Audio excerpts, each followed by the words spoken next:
Hey guys, this is Evewin Lakra. So today I'll do a short review on the Tata Sampann Kabuli Chana, unpolished Kabuli Chana. So if you want to know more about the product, stay tuned in the video. So guys, the maximum retail price of this Tata Sampann Kabuli Chana is rupees 74 Indian rupee.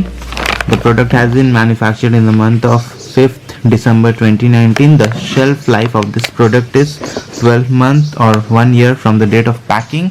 Let me show you how the Kabuli Chana of Tata Sampann, unpolished Kabuli Chana looks. This is how the Kabuli Chana looks. We have already tried making chola out of it and it was really tasty, so this is a good product. So sometime Amazon provide offer in this product. I'll provide the link of the product in the description of the video so that you can also avail the offer, grab the offer before the stock ends, and happy eating.